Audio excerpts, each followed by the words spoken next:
Bom dia, você que está me acompanhando nesse quinto dia do mês de janeiro de 2023. Que semana extraordinária, essa primeira semana do novo ano.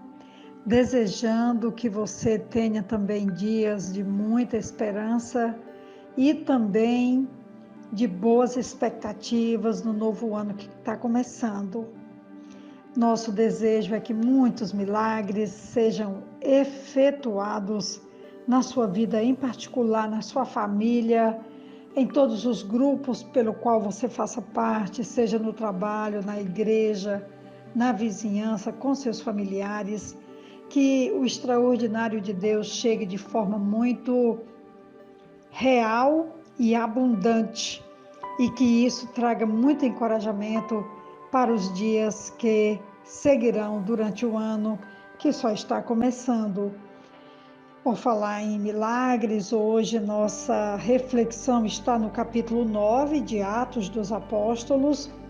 Todo o livro de Atos está marcado pela presença muito forte da presença do Espírito Santo e muitos milagres são efetuados neste livro. Nossa reflexão hoje vem daqui, capítulo 9, a partir do versículo 36, que diz assim: Em Jope havia uma discípula chamada Tabita, que em grego é Dorcas, que se dedicava a praticar boas obras e dar esmolas. Naqueles dias ela ficou doente e morreu. Seu corpo foi lavado e colocado num quarto do andar superior. Lida ficava perto de Jope, e quando os discípulos ouviram falar que Pedro estava em Lida, mandaram-lhe 2 homens dizer-lhe: Não se demorem em vir até nós.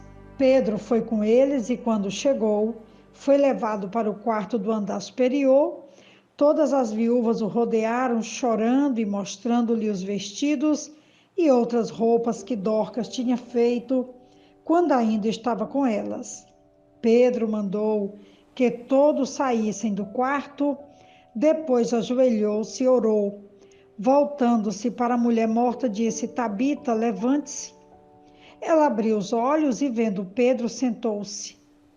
Tomando-a pela mão, ajudou-a a pôr-se em pé.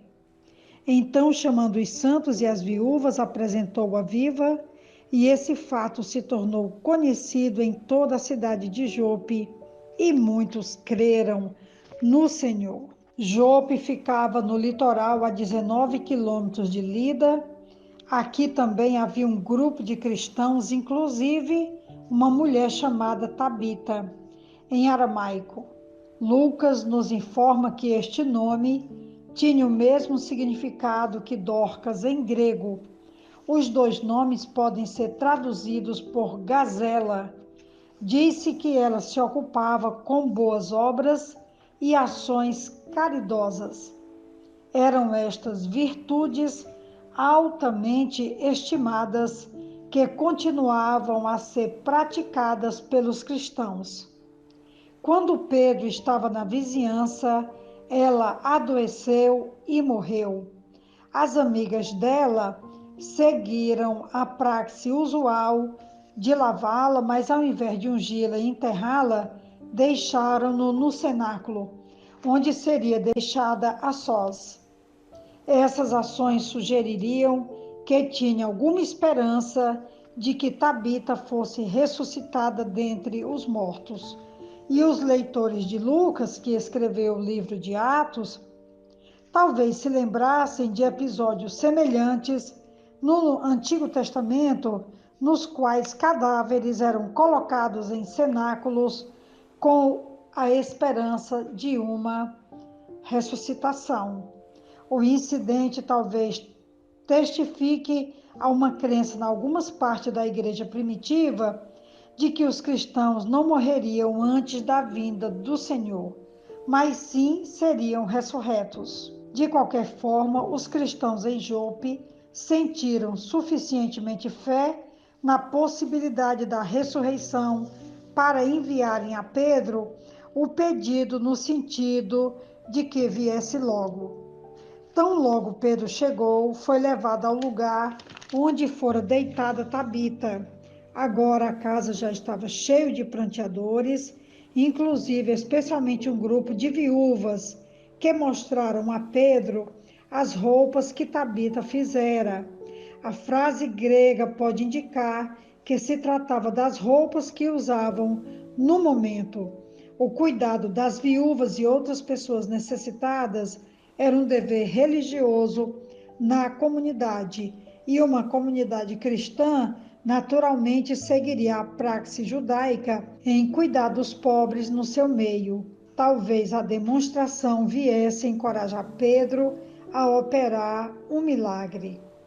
Queria aqui dar uma paradinha para falar sobre a importante ação generosa dessa mulher que, ao morrer, houve essa testificação de todo um trabalho que ela desenvolvera como costureira, como viúva, que dedicou a sua vida, possivelmente depois da viuvez, a dedicar-se a costurar para os mais pobres, para os mais necessitados, de forma muito especial, as mulheres. Aqui no versículo 36 diz: em Jope havia uma discípula chamada Tabita, que em grego é Dorcas, que se dedicava a praticar boas obras e dar esmolas. E aqui nós vamos descobrir que essa boa obra, nessas esmolas que ela fazia, era exatamente essa confecção dessas roupas que ela fazia para serem doadas de forma generosa às pessoas mais humildes, às pessoas mais pobres. No versículo 39 diz: Pedro foi com eles e, quando chegou, foi levado para o quarto do andar superior, e todas as viúvas o rodearam, chorando e mostrando-lhe os vestidos e outras roupas que Dorcas tinha feito quando ainda estava com elas. E é muito lindo a gente olhar agora que o cuidado dessas viúvas e outras pessoas necessitadas que agora testificam do que Dorcas havia feito em prol, em benefício de toda aquela comunidade. Pedro, então, ele manda que todos saiam do aposento, e Pedro, então, ora e chama: Tabita, levante-se.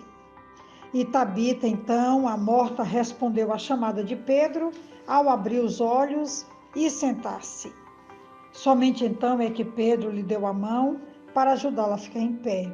O milagre foi operado exclusivamente pela oração e pela palavra de ordem de Pedro. Finalmente, Pedro conclamou os cristãos e as viúvas, e nós podemos ver aqui que houve grande alegria, um testemunho vivo do que estava sendo feito.